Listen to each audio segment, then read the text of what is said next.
असम में चुनाव प्रचार जारी है। बीजेपी को फिर से जीत की उम्मीद है, लेकिन बीजेपी मुख्यमंत्री पद के उम्मीदवार पर कहती है कि इस पर फैसला चुनाव नतीजों के बाद होगा।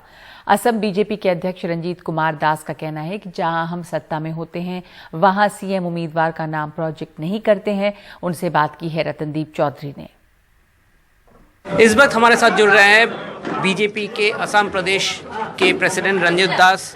मिस्टर दास, चुनाव आगे हैं और आप लोगों ने जो अलायंस है उसका भी आप लोगों ने डिक्लेयर कर दिया है। इस बार जो आपका अलायंस है, जो 3 पार्टी एक साथ आई है, उसका कोई कॉमन मिनिमम प्रोग्राम है? आप लोग किन किन मुद्दों पे एक साथ लड़ने के लिए तैयार हैं?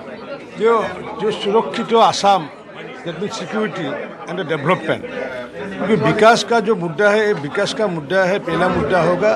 और जो सेकेंड मुद्दा होगा जो सिक्योरिटी ऑफ आसाम।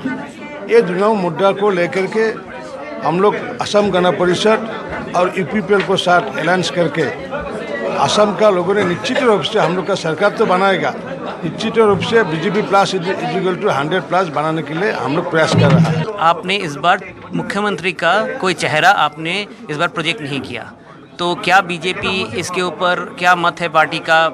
क्या इस बार आप प्रोजेक्ट नहीं कर रहे हैं मुख्यमंत्री का फेस? उम्मीदवार डिसीजन लेता है, पार्लियामेंट्री बोर्ड नहीं लेता है। जब सरकार नहीं रहता था तब मुख्यमंत्री का उम्मीदवार आगे रहता है, जब सरकार रहता है तब मुख्यमंत्री का उम्मीदवार डिक्लेयर नहीं करता है। इलेक्शन होने के बाद पार्लियामेंट्री बोर्ड ने डिसीजन लेगा और हम लोग का जो सिस्टम है, जो पार्टी ने जो डिसीजन लेगा वही डिसीजन का आधार है एक मुख्यमंत्री होगा। इसीलिए हम लोग भी इस बार हम लोग का भी इरादा है मिनिमम 20 एमएलए को सीट चेंज करना है हम लोग का, क्योंकि नया कार्यकर्ता को आगे बढ़ाना है। इसलिए इसमें डिसीडेंट होने का कोई चांस नहीं है। मगर एक बहुत बड़े दिग्गज नेता थे आपके अलायंस के, 2 बार के मुख्यमंत्री रह चुके हैं, प्रफुल्ल महंत आपके अलायंस पार्टनर के नेता हैं वो, और उनकी सीट आपको मिल गई है।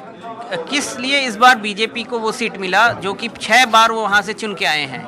6 बार चुन के आया थी, लेकिन रिसेंटली क्या हुआ पंचायत में, वो पंचायत भारतीय जनता पार्टी का पंचायत है, एजीपी का पंचायत नहीं है। जो त्रिपुरा ऑटोनॉमस काउंसिल का जो इलेक्शन हो गया उसमें 2 कंस्टिट्यूंसी है और 2 कंस्टिट्यूंसी में भी भारतीय जनता पार्टी आ गया है। तो इसीलिए उसमें उधर में भारतीय जनता पार्टी का बेस है, इसीलिए एजीपी ने हम लोग को ये सीट छोड़ा है। मगर क्या हम ये मान सकते हैं कि उनका जो दावा है कि उन्होंने एक का के विरुद्ध स्थिति रखी थी और इसलिए जो आप या बीजेपी या फिर एजीपी उनसे नाराज है, खफा है? इस बारे में देखिए, कंस्टिट्यूंसी में किसका पावर है? कंस्टिट्यूंसी में बीजेपी का पंचायत है, कंस्टिट्यूंसी में जो ऑटोनॉमस काउंसिल का जो मेंबर है बीजेपी के। इसीलिए भारतीय जनता पार्टी का कार्यकर्ता का मांग था कि इस बार भारतीय जनता पार्टी लड़ने का इच्छा है।